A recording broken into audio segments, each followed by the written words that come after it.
Good morning, everyone, and thank you for tuning into MarTech Mornings on Sports Marketing. I'm Catherine Scarrow, and I'm the General Manager of the Globe Content Studio. We are the content marketing division of the Globe and Mail. Now, the timing for this sports-related webinar couldn't be better, as the Globe welcomes ESPN to the Alliance Network. And this is our portfolio of premium news, business, and lifestyle sites. So with the addition of ESPN, the Globe and Mail now reaches over 20 million Canadians every month. Now, before I turn things over to my colleague, Sean Stanley, I wanted to mention one more thing. This is officially our final MarTech Mornings ever. Yes, it's true. After 3 years of hosting these incredible, informative sessions, both in person in the office and now virtually, the time has come for change, which is why I'm pleased to announce that the Globe Content Studio will be launching a brand new interview series for marketers and creatives in the new year on IGTV. That's all I'm going to reveal for now, but be sure to sign up for our new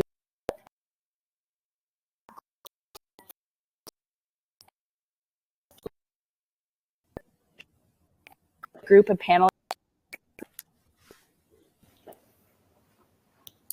Good morning, everyone. I'm Sean Stanley.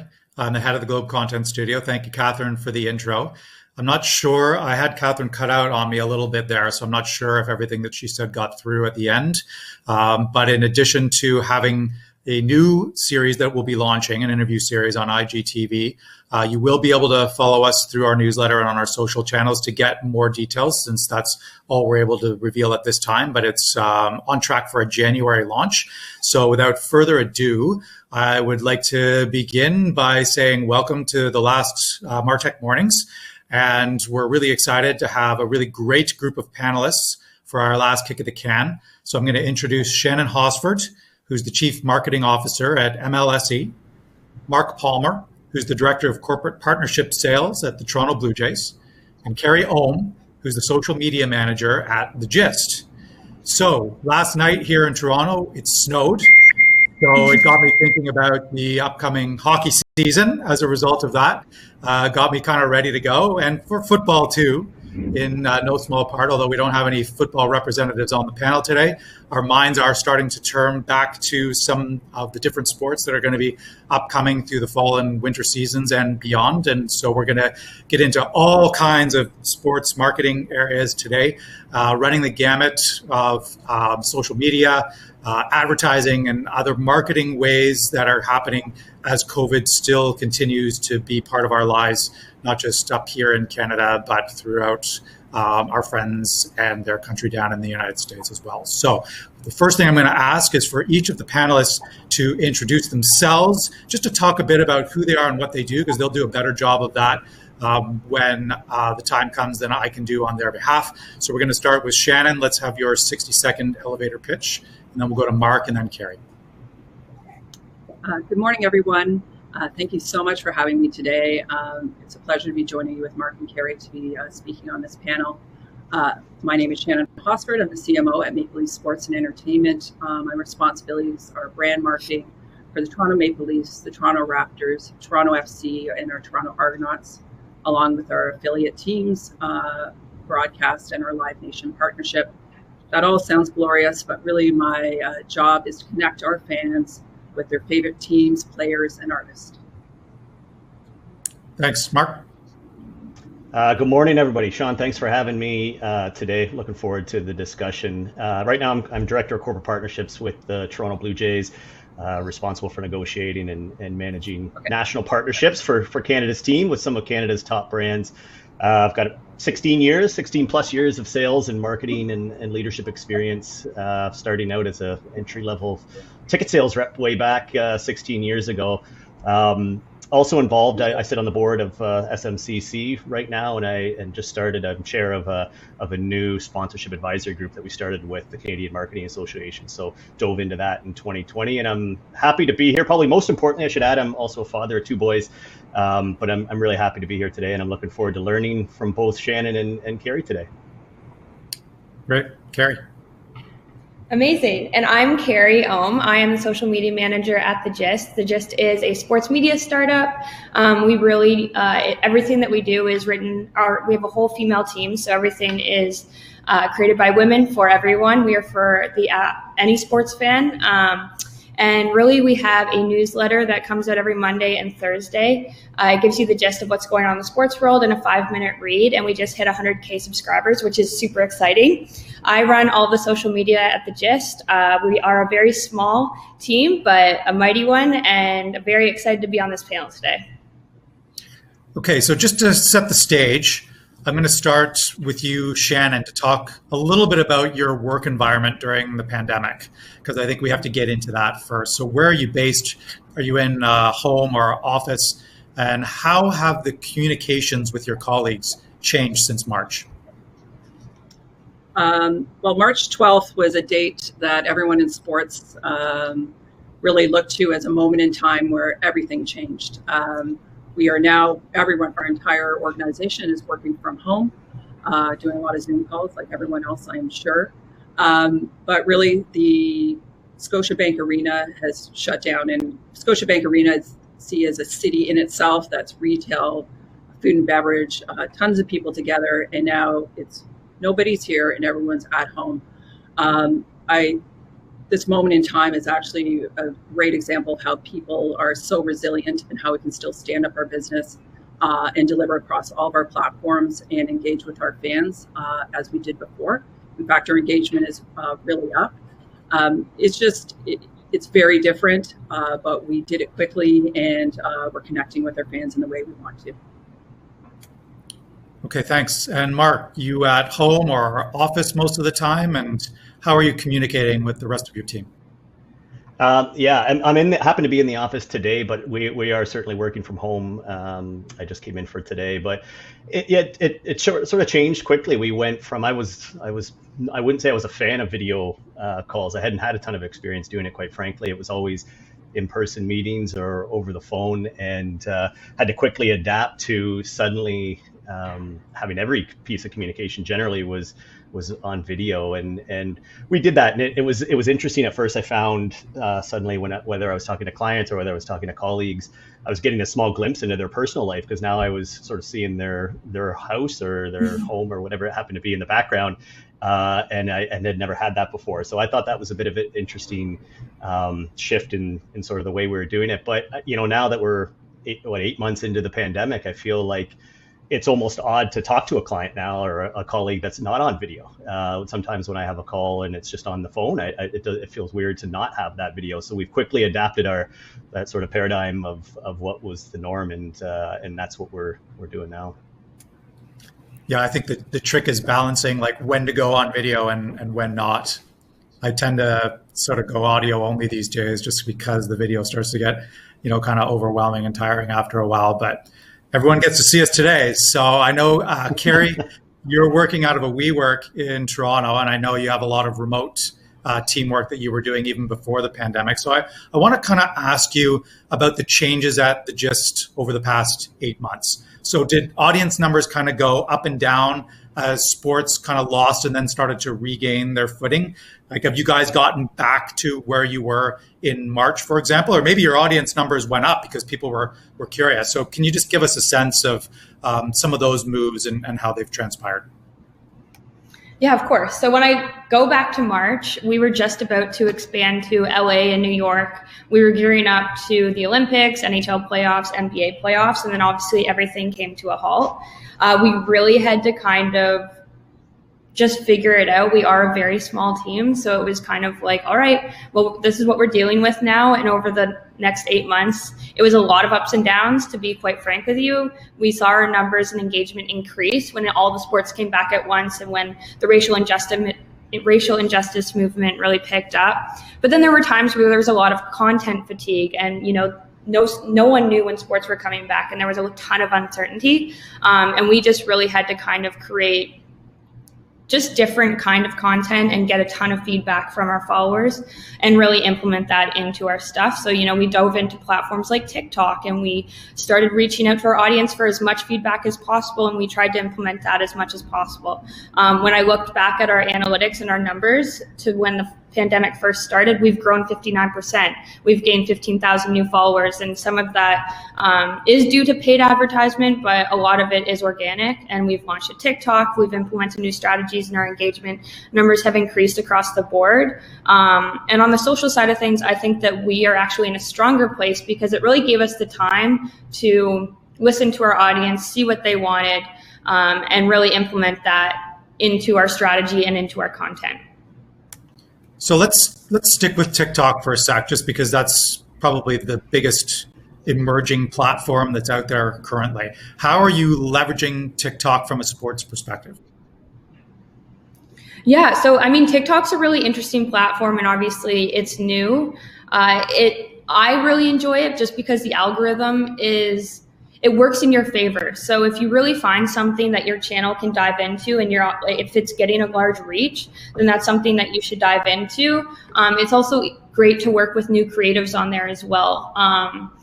I find that on the sports perspective, I think that you can look at it in a way where you're picking the trends that are happening on TikTok and implement it in a sports way. So maybe it's like a certain dance, but then you're adding text and relating it back to last Sunday's one, like the Bills game or something along those lines. Like for instance, when DeAndre Hopkins made that catch, we made a meme type TikTok in regards to that. And kind of like we made a joke about how like he was reaching up and it was like for the same sweater that you've been wearing since March. It's just like, I think it gives us a way to be really authentic with our audience and really relatable. Great, thanks very much. So we were having a little chat before we launched this particular webcast, and I was saying to Shannon, and Leaf fans out there, don't hate me for this, but I was saying that I'm more of a Raptors fan than a Leafs fan. So Shannon, I want to talk a little bit about the NBA bubble, which took place in Orlando, which from a health standpoint was a pretty big success, but the Raptors were physically removed from their fan base. So how did that affect the way you promoted their progress through the playoffs? And, because I also want to make sure that the Leafs fans are represented here, how did that compare with the way you treated the Leafs? Well, both teams in their individual hubs were removed from their fans. Our teams would say that impacted our players greatly. We pride ourselves on having some of the best fans in the NHL and the NBA, and not having them physically present was a big deal, just mentally for our teams. That being said, I think the NBA did a really great job working with us and allowing the teams to be in the driver's seat, the fan experience. You would have seen the virtual fans in the stands. That was us allowing our fans to get in there and cheer, be part of the game action, along with they did an amplification of sound, which means that you could be a part. It was an overlay to the broadcast where you'd hear cheers for the big plays, the boos, the excitement. It was all part of that experience. The NBA did a great job working with us in just managing it. It also allowed us as a team, knowing our fans and our players the best, to be actively involved in that experience. For example, when we had the kids of the players introduce them as a starting lineup, that was very meaningful for our players. It was meaningful for our fans. But we knew that that was important for them, and the NBA gave us that license to do that. It was just a different setup.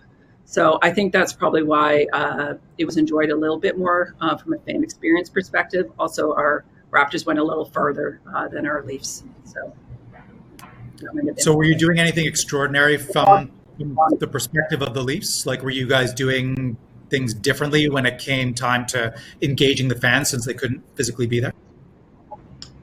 For the Leafs, yes. We just weren't as actively involved in the presentation of the game itself. Of course, we were using all of our digital platforms.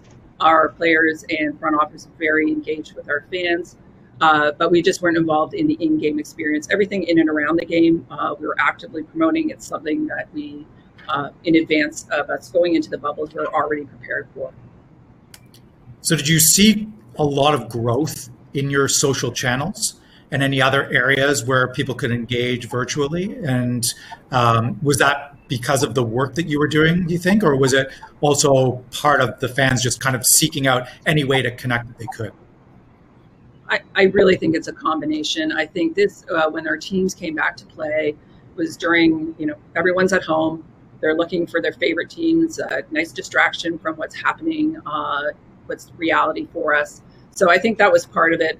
The other part of it is just spending a lot of time and energy on our digital channels to make that those engagements with our fans.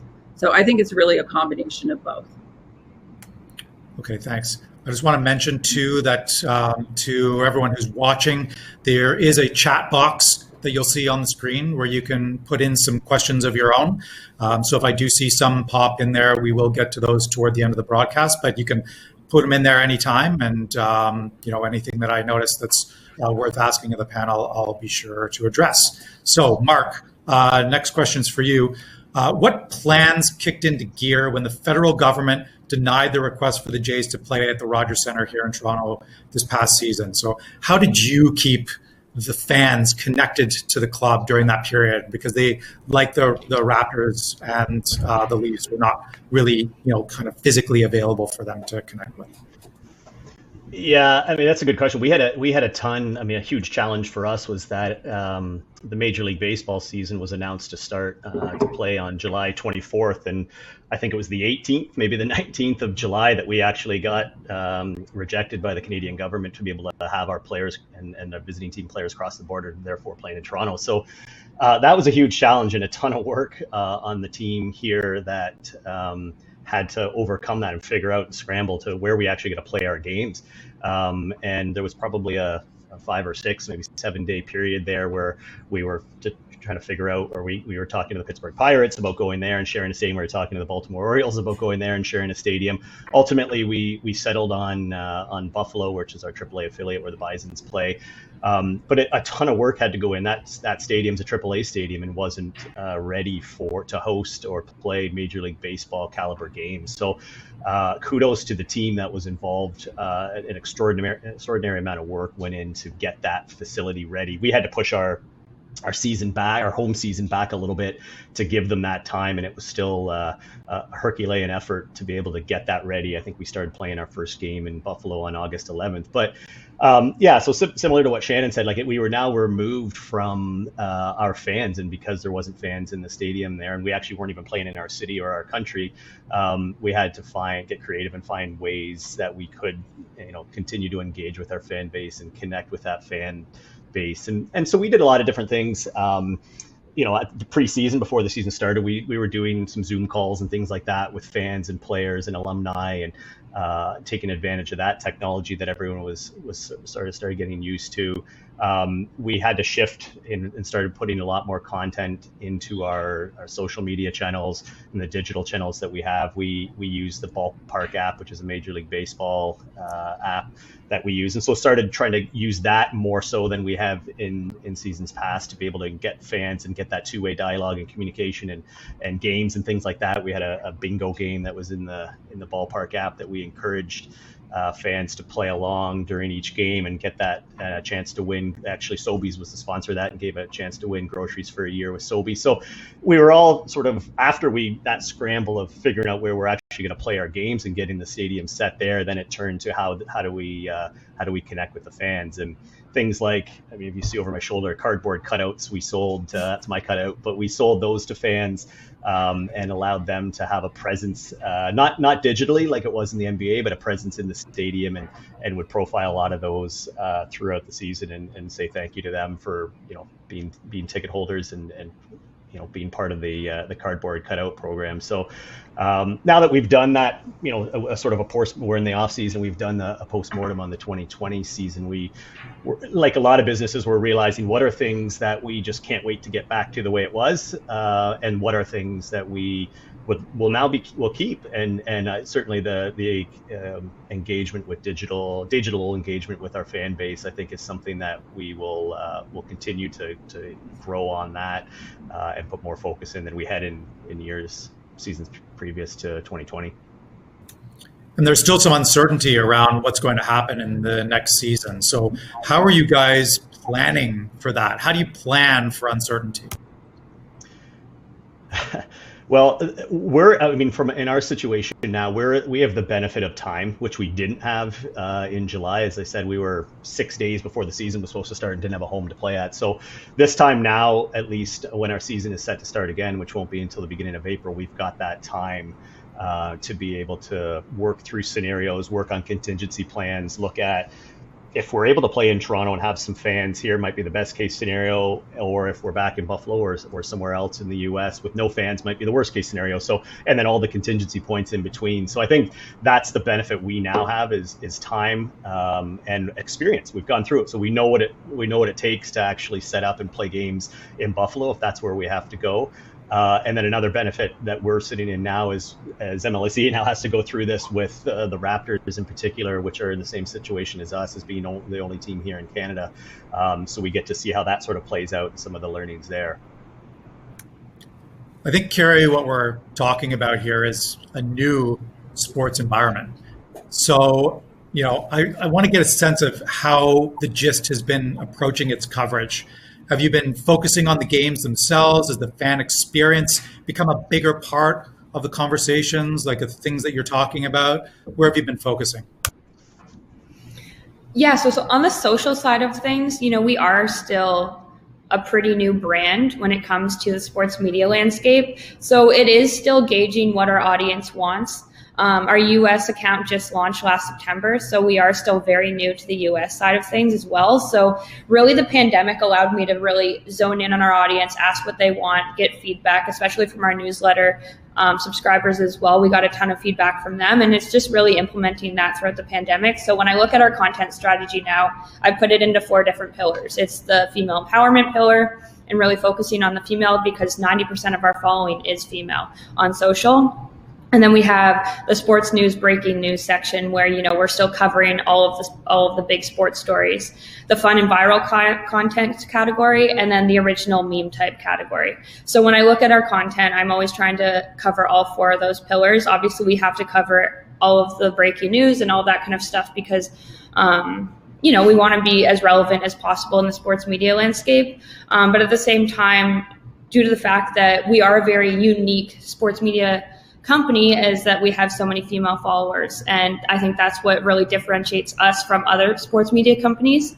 So we're always trying to cover those big sports stories with whether it be like Kim Ning signing as the general manager with the Marlins, or if it's another female coach getting a job in the NBA, or Natasha Cloud stepping out of the WNBA season to fight racial injustice. Anything like that we're covering.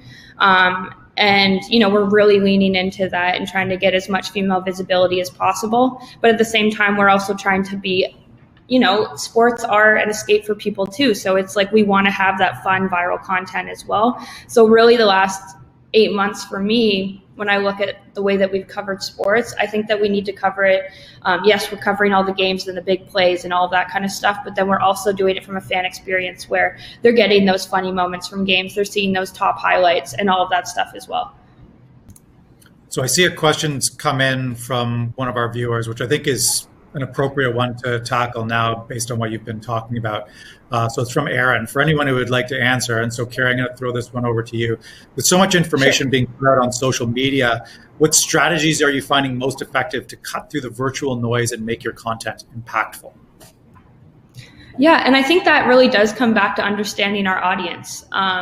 My experience is from the big sports networks. I worked at TSN and Sportsnet. That's where I got my start in the industry. And we just cover sports so differently at the Gist. Obviously, when we're getting a big sports story, it needs to be contextualized on the Gist. Like, we're contextualizing everything. We're giving a little bit more information. And there's just stories from the past, year and a bit that I've worked at the Gist that I know our audience won't engage with. I know that they won't be interested in that. But then since we know our audience so well, we are picking those stories that they are engaging with. And it's just, honestly, that's just tracking our engagement within the posts that we do. We have a massive analytics sheet that we go through every week with our team. And it's just tracking which stories are hitting, which aren't, and really understanding what our audience wants. And I think it doesn't matter what platform you're on, it's just getting that initial feedback and implementing that and seeing what your audience really wants and just building that really strong fan base. So speaking of the audience, Shannon, you talked a little bit about the digital fan experience, like the sort of in-stadium experience, because when I was watching the Raptors through the playoffs, I kind of liked the digital people. I kind of liked the piped-in noise. Like it worked for me. Like I actually felt like I was watching a regular game. It didn't feel as though it was that much different from an experience with real people in the stands. So I just found it sort of a very effective way of bringing that feel back to the games that I thought might be missing. I was less enamored with the Leafs, I'll be honest, and not just because I'm more of a basketball fan, but it had a bit more of an empty stadium feel. Like a lot of the seats were actually covered by tarpaulins and stuff. So did you get a lot of feedback on those two experiences? And I'm wondering if you're going to make any other in-stadium changes for the upcoming seasons. Yeah, Sean, I think there was a lot of lessons learned. The leagues, the broadcasters did a great job in a condensed period of time to get their teams up and running for our fans. And I think they did the best they possibly could. But those lessons that you're speaking about, allowing the fans to be part and be immersed in the experience of the Leafs and Raptors at home, is really important. I think that there's going to be a lot of lessons from the NHL, from the NBA, of what they did. And we're even taking notes from what the Jays did there, even though it was not digital, but having fans in the stands. That means a lot to our players. Like we talk a lot about how do we get energy in the building, not only for our fans, but for our players themselves to feel that energy and that connection. So we are taking notes from the Jays and other leagues around the world of what they've been doing to really add in and make sure that we can have the optimal experience for our fans and our players. So you'll be seeing a lot of differences when the teams come back, not only from our team specifically, but from the leagues. I know how the cardboard cutouts got into the stands, because Mark talked a bit about that. How did people get onto the digital billboards during the Raptors games? Yeah, great question. It was, we put it out to first of all, our season seat holders, our very valued season seat holders, to see who wanted to be engaged. In fact, it was you as an individual that was watching virtually in those stands. There was a lot that you had to do, in fact. You weren't actually allowed to leave part of the game, or you can actually see that there'd be vacancies. So we asked fans to be a part of that. But what we did as an organization, again, just so that our fans weren't just watching the game, but we're engaging them, we actually put our live event crew as part of that experience. So you're watching the game, but we would have our activation crew within that environment, having them cheer, do chants, and just really be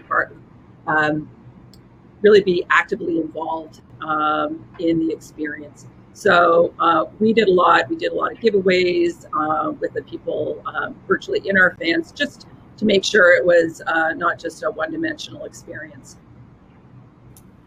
And was Drake involved in all that? Sorry, I have to ask.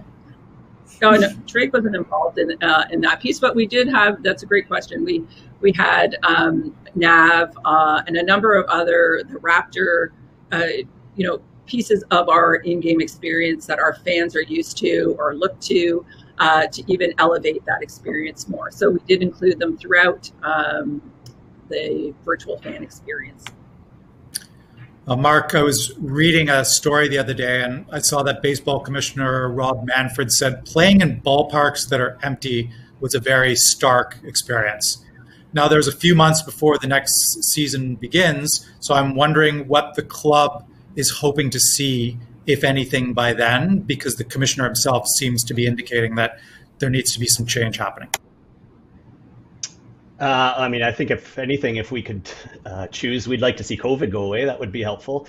But jokes aside, I think, playing in front, Shannon just talked about it, playing for the players, like being in an arena or a stadium with no fans there and not having the cheering and the ambiance that's there is challenging. And in all the leagues, had to figure out what was the best way to do that in 2020.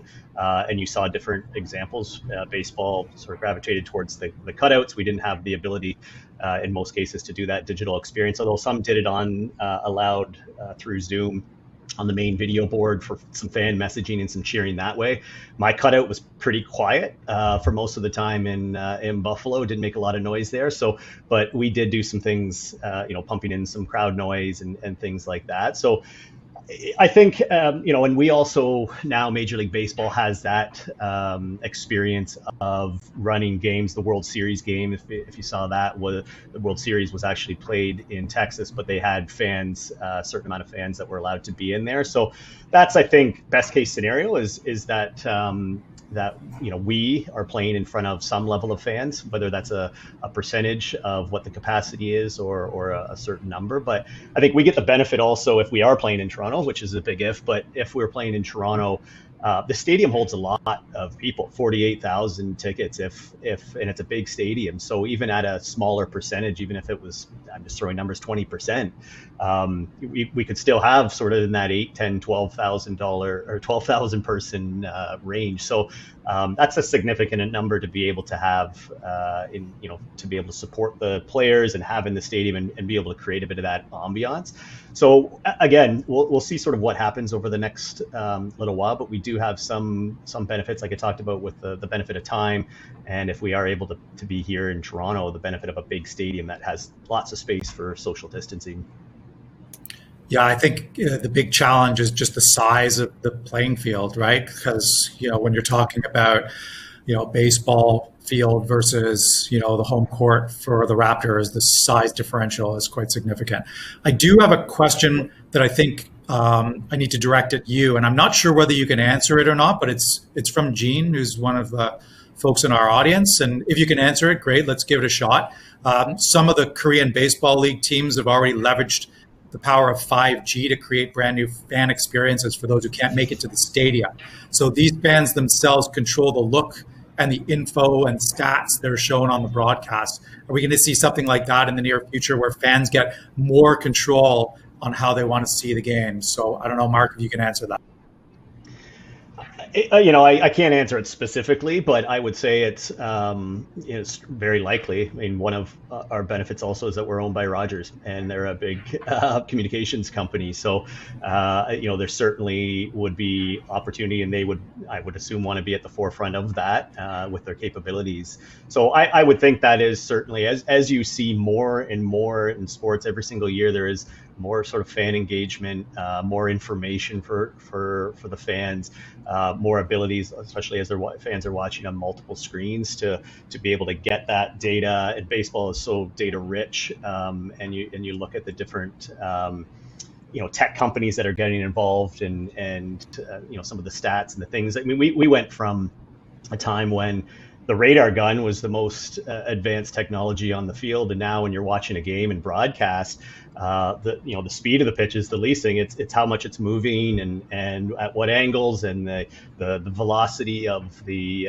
exit velocity of when the ball hits the bat, and how fast the guy's swinging. Like, there's so much information now that yes, I could certainly see that in the future is what they're doing in the Korean Baseball League right now.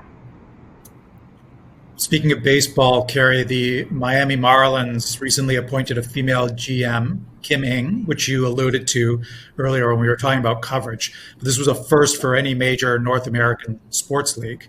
How would you say that your coverage differed from that of other media, and what conversations did that spur on your platform?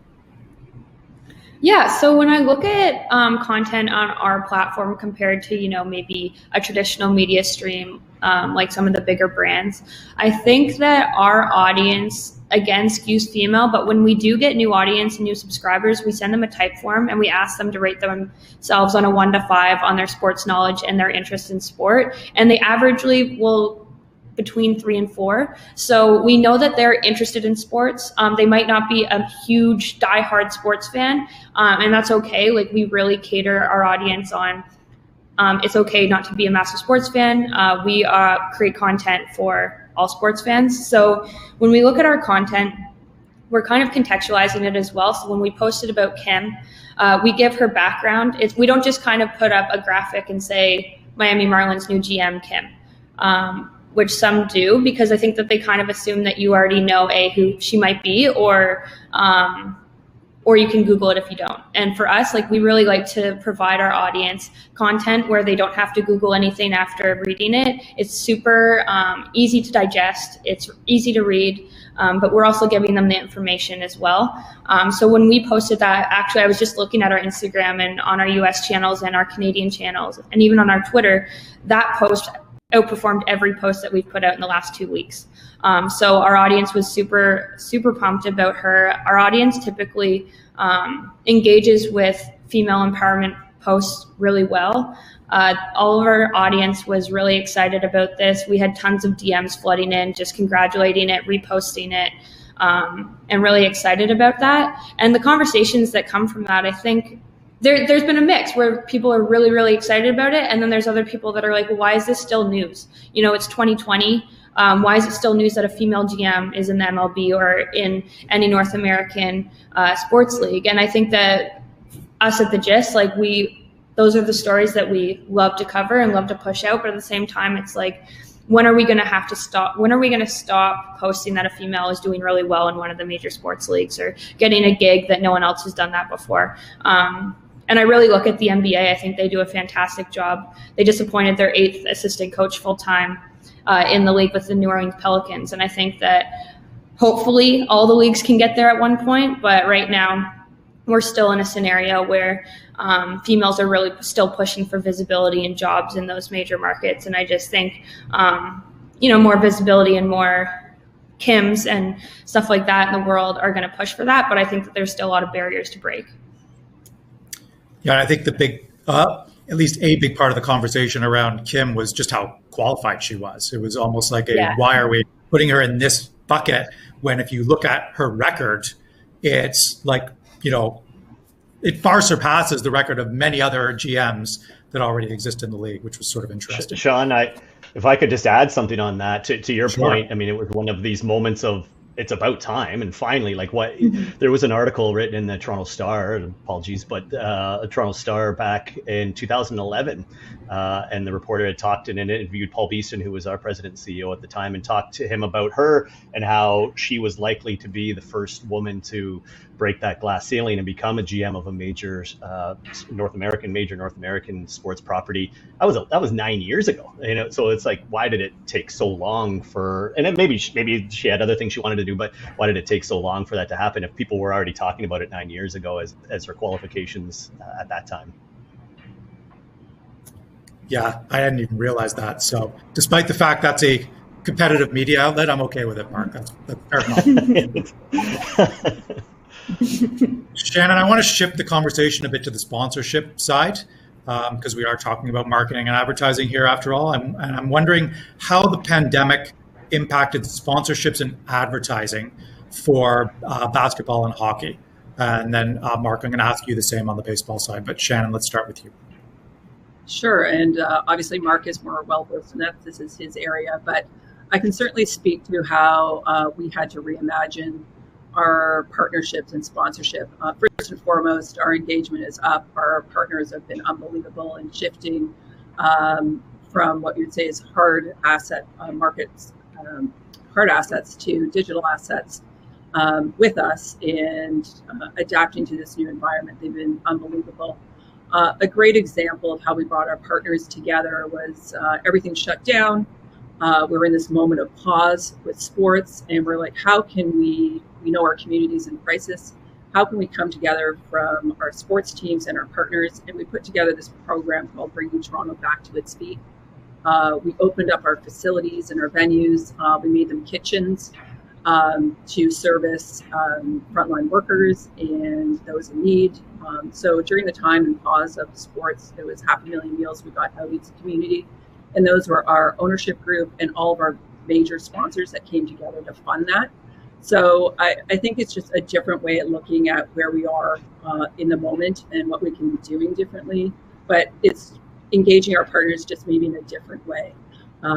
So that's just one example of how we've been able to continue to keep the momentum going with our partners.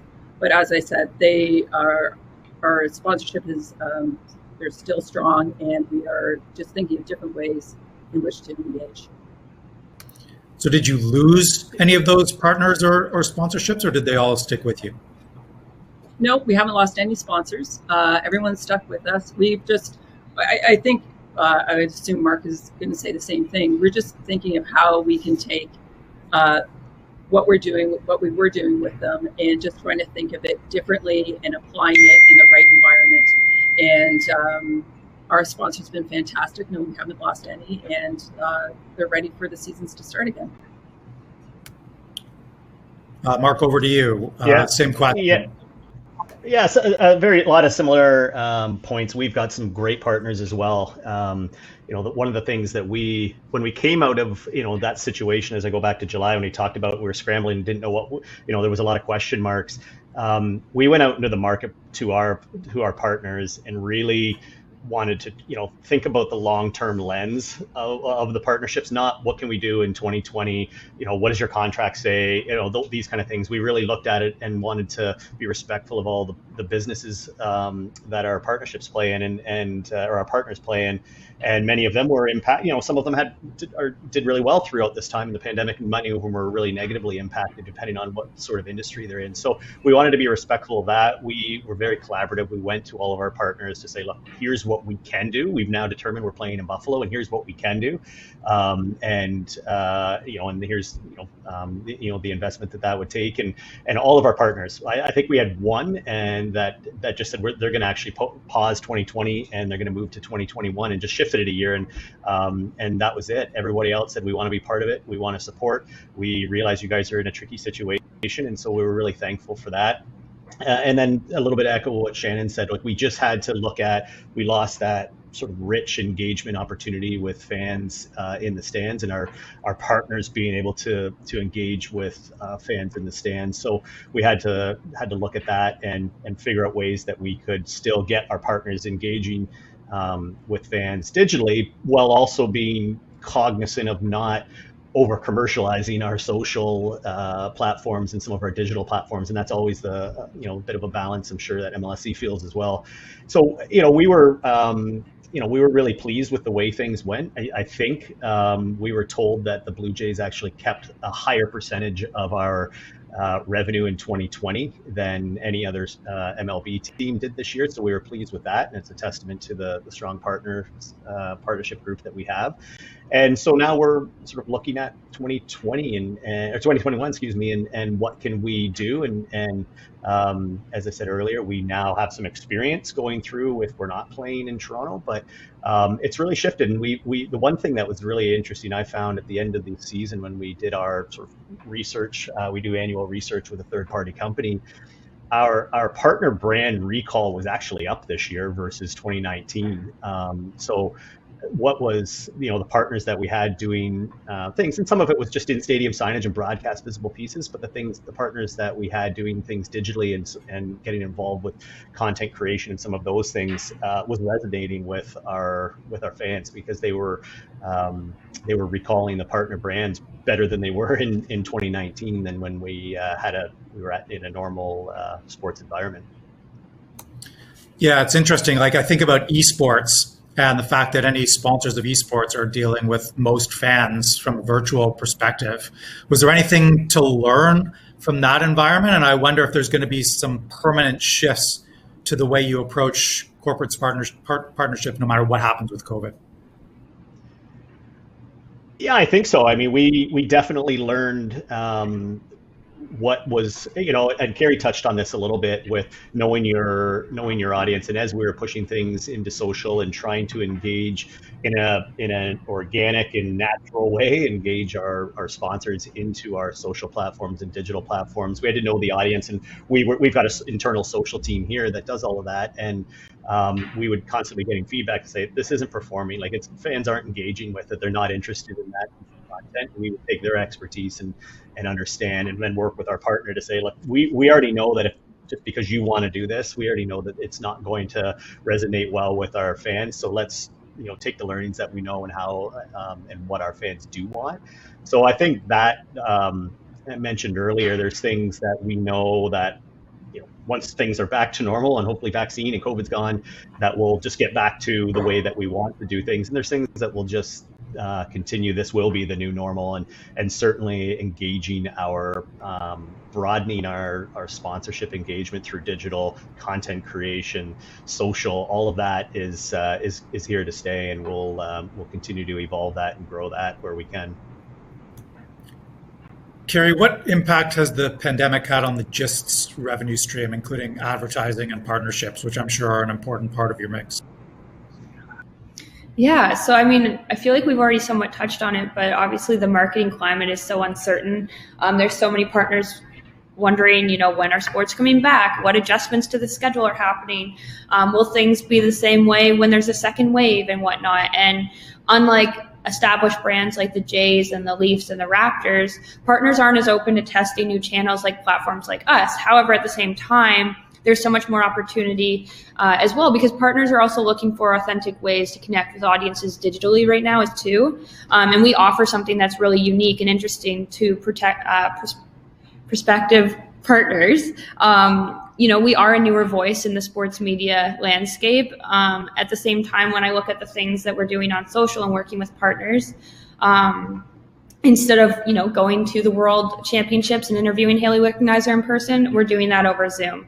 And then we're incorporating it into different platforms like that and into our content strategy. But, we've completely had to shift throughout this pandemic. However, at the same time, we've gained so many new partnerships in Q3 and Q4. And I think that really comes down to hiring the right sales team and the right growth team that we have right now. And we did that all throughout the pandemic and really strengthening that side of things. But I'm really, we're all really happy with where we are in Q4 and the partners that we've been able to work with. For instance, we just partnered with this coffee brand, and we made our own Gist brand, and we just launched our own merch, and we incorporated it with that and stuff like that. So it's just working with different partners in a different way. And I just think that we do offer that unique voice that is a little different than other traditional media outlets right now. Shannon, there's a question for you here in the chat. Can you talk about Toronto FC, how well they were able to cope with changing to a tournament format and then back to league play where they continue to play? And I'll admit this is not an area of expertise of mine, so hoping you can help.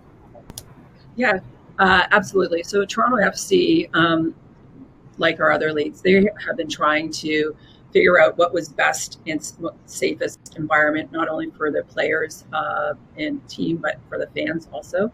So over the last, they went exactly how you described, but Toronto FC in and of itself will be hitting the playoffs soon.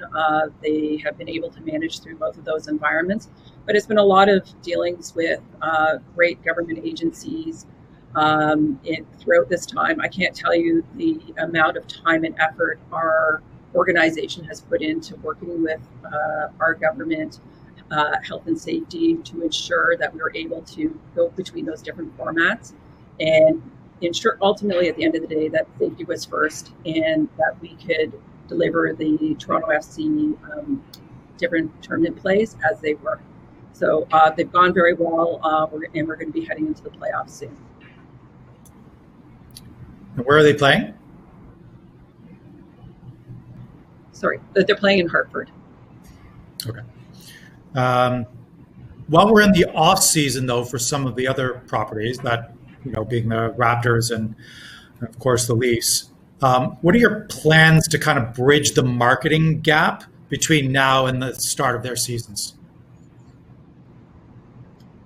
Well, there's not a lot of time. We've just come off of playing, and we're right back into play very shortly, as I just mentioned. Toronto FC into the playoffs.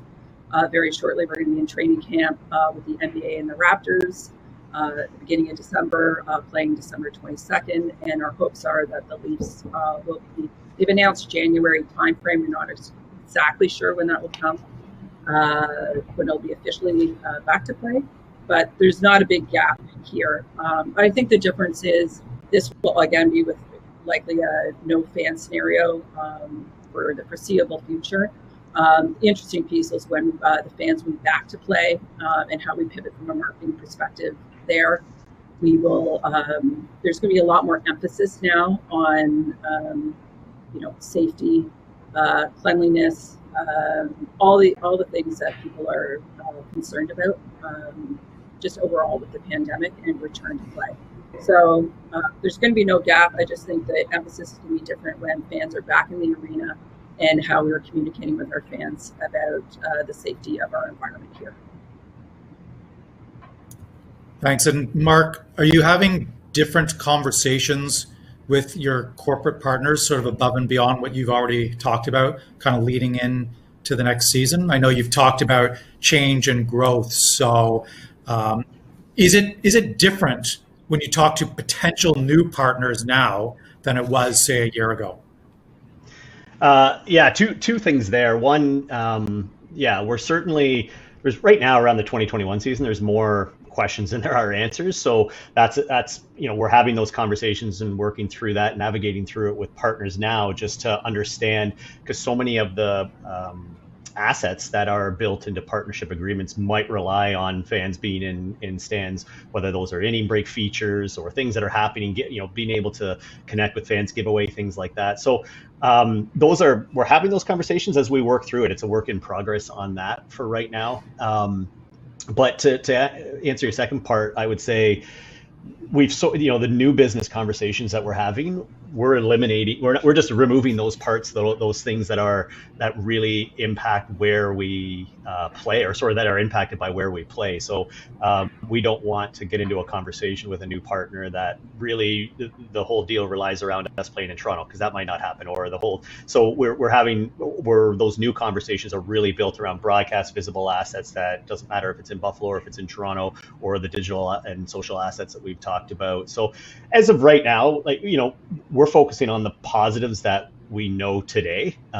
We know, as Sean, we were talking about before the panel started, about the future of the Blue Jays and how it's very bright, and we've got a really good young core team that got us back into the playoffs for the first time since 2016, and we actually had the youngest team in baseball that made the playoffs this year. So that, combined with, and here's an interesting stat, we were actually the first team since 1912, I think it was, to make the playoffs without one player on the team that had more than 10 years of experience. So it just showed that, 108 years it hasn't happened, and it showed how we've got this good young core of players, which we hope will be sustainable, and competitive year in, year out over the next few years. And so it's that, we sort of focus on those positive things that we know today, and sort of combine that with where we're at. I think if you read the gist or anything else, you'd probably say that we are going to be players in the off-season free agent market, and the Jays have some financial flexibility to be able to add to our young core this year. And still, when you look at the future is bright, we're still kind of, I think it's 3 or 4 in Baseball America has our farm system ranked. So we feel like there's a real nice wave of hopefully success coming in the next few years, sustainable success. And those are the conversations that we're sort of today are focused on with our partners. And then we'll continue to have those conversations, or deeper conversations, about 2021 once we start to get more answers about what that's going to look like.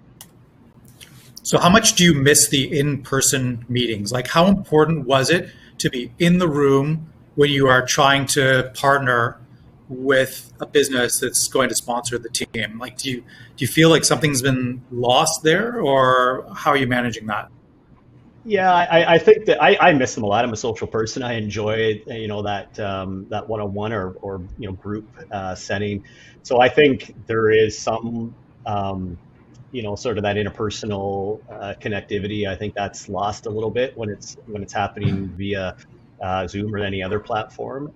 So I miss that. I miss being able to entertain clients and be able to bring them down to a game and go into a suite or something and buy them a beer and be able to just chat and get to know them a little bit better, and their family life and personal life and things like that. So I miss that. But, as I said earlier, we've sort of adapted and become that. 8 months ago, I was almost uncomfortable talking on video calls because I just hadn't had a ton of experience doing it. Now it's the norm, so it's sort of the way that we have to do it. Carrie, sports is a topic that connects people, It connected them at work. It connected them at school. It connected them in bars and restaurants and places where they were watching games. Do you see sports as still being a connector when most people are communicating virtually? And why or why not? Yeah, I mean, I think sports are always going to be a connector. I think it's a commonality, and I think that it's something that sparks conversation. I mean, I look back for myself, and when the Raptors were in the playoffs this year and doing so well, and when the Jays made the playoffs and the Leafs and whatnot, I was so excited. My friends were excited. And I think too, like, especially in Toronto, the buzz in the city, no matter if we're in a pandemic or if we're not, the buzz around the city when our teams are doing well is there. And the conversation pieces are around that. You'll be walking down the street, and even if it's patios or whatnot, people are still having the game on. People are walking around. Like, I was at a bar in college when the Raps, when OG hit that buzzer beater, that amazing buzzer beater, and people are walking along the street and standing outside this bar.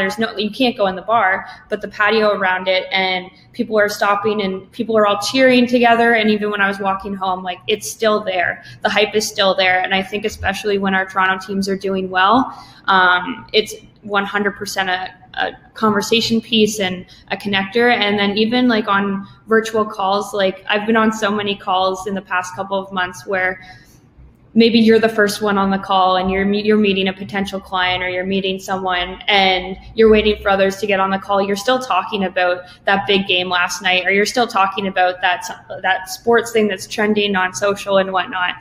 So I don't think that we're ever going to see that go away. Obviously, it's just a little bit different, but I think that, sports are always going to be there.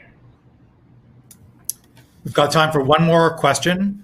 And Shannon, this one is for you. It's from Jean. Did the pandemic officially solidify the death of the use of print in the world of sports marketing, or does it still hold value when we can all go outside freely again? Definitely not. Obviously, there is the shift, as we've talked about here, into the virtual space, but we still are working with our print partners to get out and work with, from a media perspective, editorial and advertising. It's just as important. I just think that those outlets now are more focused virtually, but I think print is just as important as part of our media mix as we move forward. We've actually been seeing a great uptick. I think just people being at home are going in between. Maybe it's just you don't want to be always virtual and you want to pick up that paper. So we've actually seen it be very effective for us, even more so now, interestingly, than prior to the pandemic, which I think is just a point. And maybe, Sean, you know more about that. But it is, we were a little surprised about that, but it's been very effective from a marketing perspective. Yeah, I'll let my publisher know. He'll be very happy to hear that. We do have another question here from Chelsea, which we can probably sneak in. And maybe, Kara, you can deal with this one. Do you think that with the boost in virtual entertainment and sports social media, that we'll see an increase in the personal management and content creation from athletes versus the league or the team? I definitely think so. In the past, I've actually worked with some professional athletes and have run their accounts. And I think that it's only getting more normal for athletes to have big brands on their own. I think that you look at the NBA specifically, and there's so many players with massive personalities, and they're going to the game wearing sick outfits, and they're always posting their fit pics and stuff like that. And I think that athletes are starting to realize that yes, they are a brand with their league and their team, but they also have their personality and their own channels too that can drive, great conversation between their fans. So it doesn't really matter if they go from one team to another. They're still going to have that fan base there and their own fan base. And I think that, we're seeing athletes create their own podcasts and new clothing lines and stuff like that. And I think that's only starting to begin. I think there's so much more growing in that section of social for personal brands. And that's a wrap, everybody. Thank you very much for attending our very final MarTech mornings. We're looking forward to transitioning from this into our new IGTV experience that'll be starting in January. So just a reminder that we'll have details in our newsletter And we'll also be having some sharing on our social channels as we start to approach the January timeframe that we're going to be intending for launch. So I do want to thank Mark and Carrie and Shannon very much for their time today. I want to thank everybody in the audience for participating. I want to thank anyone who's online who has ever attended any other MarTech mornings over the past 3 years. It was a pleasure to host it. We learned a lot over that period of time, and we hope that we were able to provide a lot of valuable information to the broader audience of marketers and advertisers that are part of our purview. So thank you again. Have an excellent day, and we hope to see you all again when we relaunch in January.